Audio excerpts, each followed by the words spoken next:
কন যায় মতি ও কি মতে তৰিবে লোক কলিত দুৰ্গতি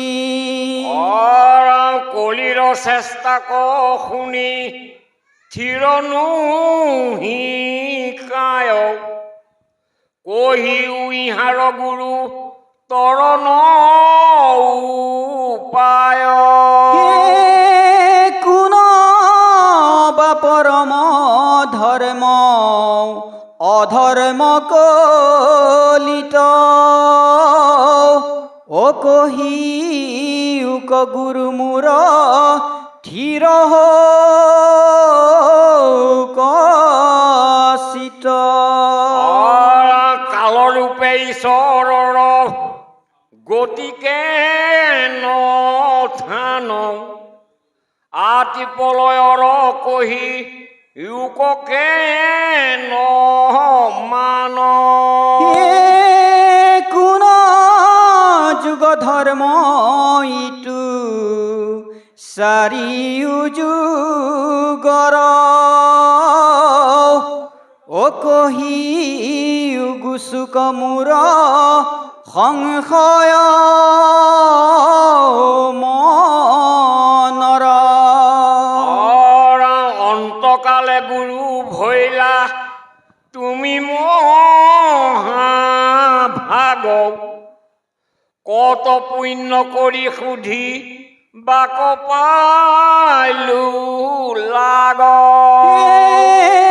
দিয়া পৰিছেদা মোক কৃপা দৃষ্টি চাই ও তোমাৰ আমাৰ কথা এহিমানে যায় শুনি উনি প্ৰতি যুগ ধৰ্মৰ লক্ষণ সত্যতই আছিলা ধৰ্ম হৃষ্ট পুষ্ট ভাৱ শুনিও সিদ্ধান্ত দেন্ত্ৰ ব্যাসৰ নন্দন তুষ্টি ক্ষমা মৈত্ৰী আছৈ সবে গুণ সবেও কৰিলে মন ইন্দ্ৰিয় নিৰোধ আত্মাতে হেৰতি সমস্ত্ৰতে সমবোধ এৰা সবা হাতু আছিল চৰ মহাজ্ঞান হৰি ভকতিত পৰে নজানিলায়ান হে থিৰ বুদ্ধি কৰে সবে জয় গুৰু শংকৰ শ্ৰীমন্ত শংকৰদেৱ নৱম প্ৰাথমিক শাখাৰ ভাগৱত পাঠ ব্যাখ্যা অনুষ্ঠানৰ আমাৰ মুখ্য ব্যাখ্যাকাৰ অনিল তাঁতীবাপ খন্তেক পিছতে আমাৰ নামঘৰ প্ৰাংগণত তেওঁৰ ব্যাখ্যা আগবঢ়াব সেয়েহে সমূহ বা পাই সমস্তক আমাৰ এই নামঘৰ প্ৰাংগণলৈ আহিবলৈ বিনম্ৰভাৱে সেৱা ধৰিলোঁ কৃষ্ণ কালৰ লোক মানে সবে জ্ঞানী নিষ্ঠ নুহে আতি লম্পতনু হিবেকে আতি হিস্ত্ৰ ব্ৰাহ্মণে ধৰিব মাত্ৰ ভকতি কয়াতি নপাৰিলে ৰাখিবে পৰতি নিজাতি স্বৰ্গক পাঞ্চায়ে কৰৈ জাগ যজ্ঞ দান ভাগৱত পাঠ ব্যাখ্যা অনুষ্ঠানৰ সমিতিৰ ফালৰ পৰা অনিল তাঁতীবাপক ভাগৱত শাস্ত্ৰভাগৰি ব্যাখ্যা আসনখনত বহিবলৈ বিনম্ৰভাৱে সেৱা ধৰিলোঁ কৃষ্ণ হৈবে জ্ঞান ভস্ত দুই পাদ ধৰ্মৰ ধৰ্মে কৰৈ নষ্ট শিকালৰ লোকৰ ৰজ শত হৈবে প্ৰীতি অপহাঐ হিস্ত্ৰ ভাৱে প্ৰতিনীতি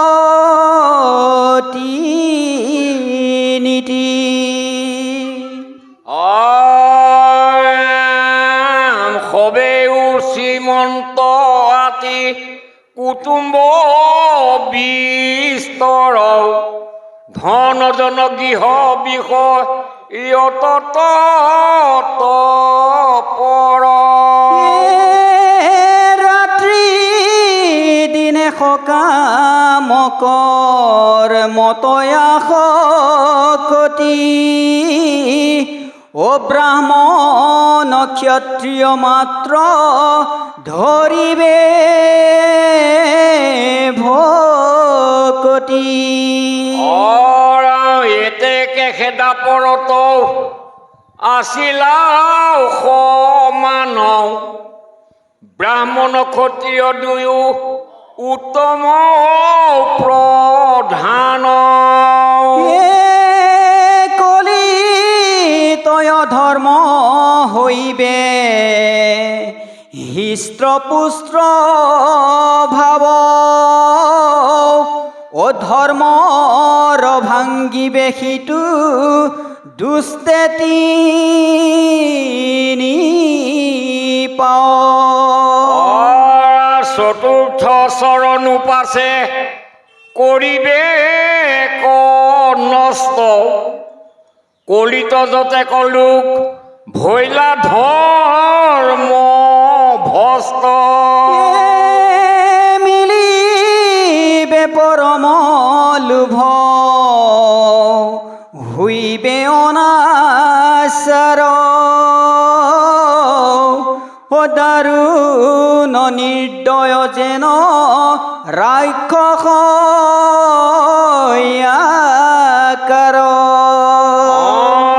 খাইবা কপাৰয় তৃষ্ণা বাঢ়ি যাইব আতি অকাৰ্যে কৰিব বৈৰ কলহ প্ৰীতি ব্ৰাহ্মণ ক্ষত্ৰিয় বৈশ্য ইটো তিনি জাতি অনুশুনিবে হৰি ভক তিতকান পাতি ক্ষুদ্ৰ সৱনে কৈ বতয়া দি কৰি অত্যন্ত পৰ্যন্ত অন্তেজ পৰ্যন্ত ভজি বেকম হৰি অপ্ৰয়াসে লভি বই চৰমহাজ্ঞান এতে কে কলিত ক্ষুদ্ৰ কৈৱত্ৰ প্ৰধান যেখন সাত্ৰিক হয় বুদ্ধিমল মতি জ্ঞানত তপতয়াতি হয় ৰতি তুৰ হয় কাম ক্ৰোধ লোভমোহ চয় তেখনে জানিবা ভৈলা সত্যৰ উদয় যেখনে লোকৰ যশয় কৃষ্ণ, চাতপ্ৰীতি কৃষ্ণ। বাঢ়ে সকাম কৰ্ম কয়াতি মনুষ্যে আচৰে কৃষ্ণ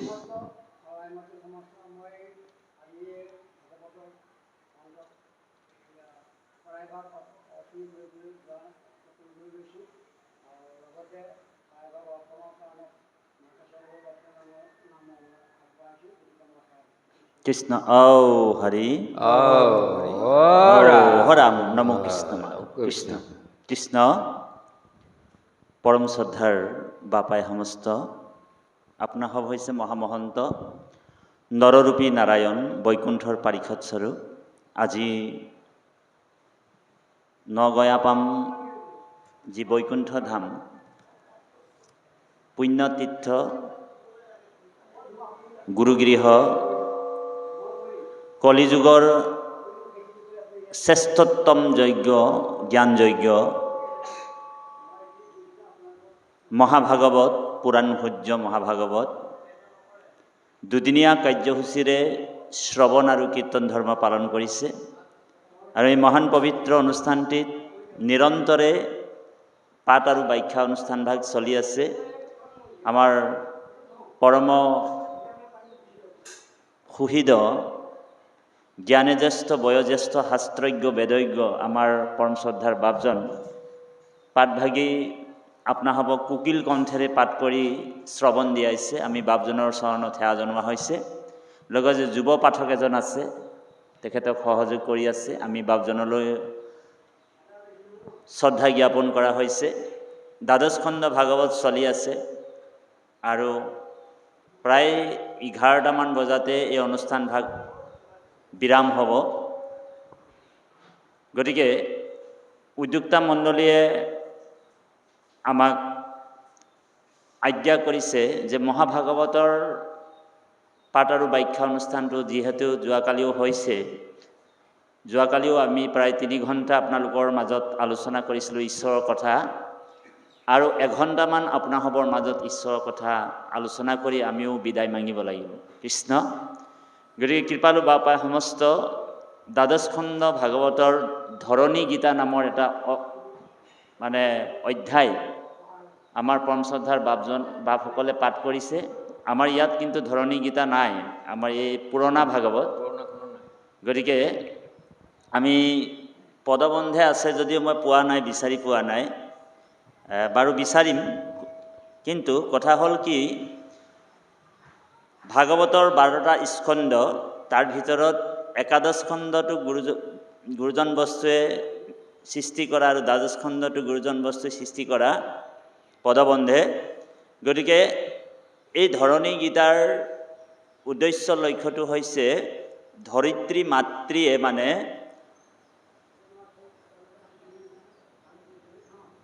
বিলাপ কৰিছে, কান্দিছে। বোলে কিয় কান্দিছে?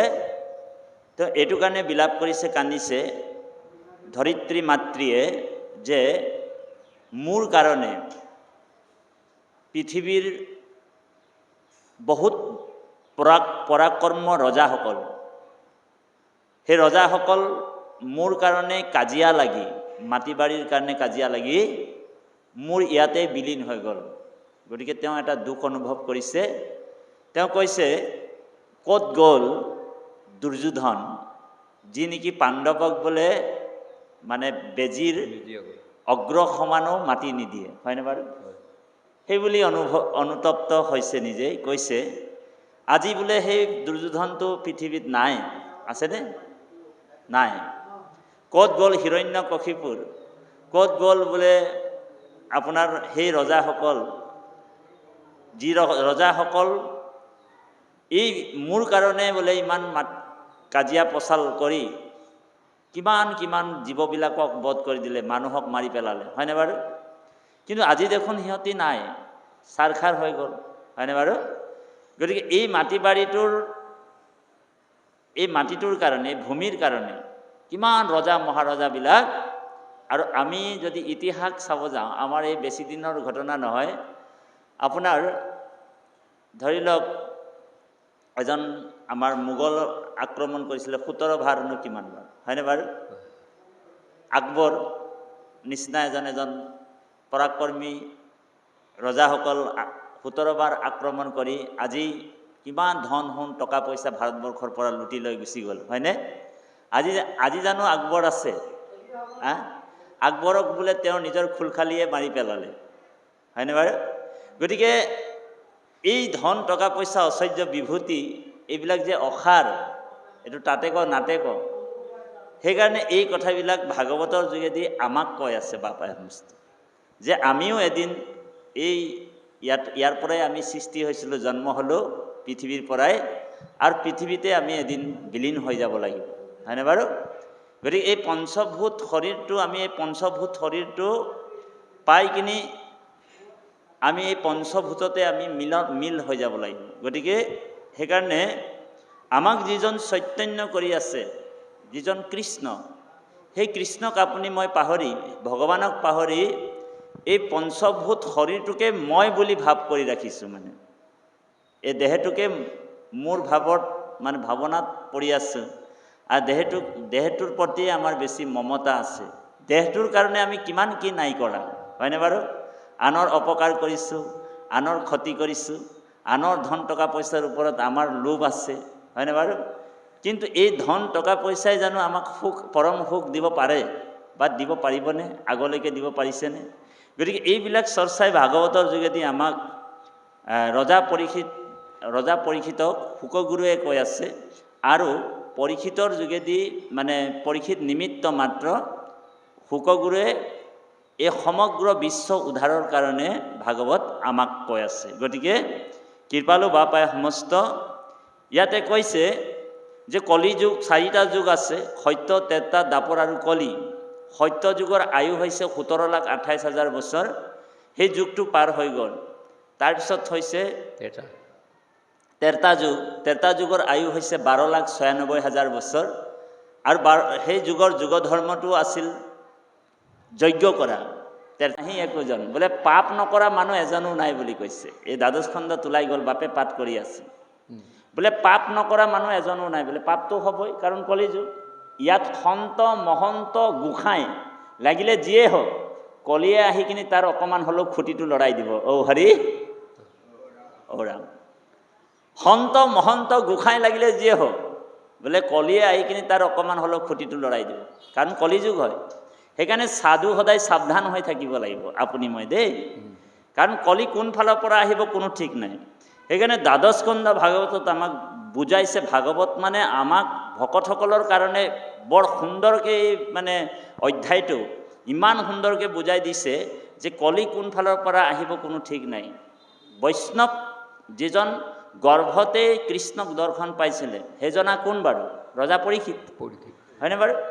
ৰজা পৰীক্ষিতৰ নিচিনা পৰম বৈষ্ণৱ নাছিল, কাৰণ গৰ্ভতেই কৃষ্ণক দৰ্শন পাইছে, ঈশ্বৰক দৰ্শন পাইছে। তেওঁকো কলিয়ে অকণমান চুই দিলে, চুলেনে কলিয়ে? গতিকে এই যিটো ব্যৱস্থা, সেইকাৰণে আমি ভকতসকলে কলি 5টা জেগা স্থান দিছে, 4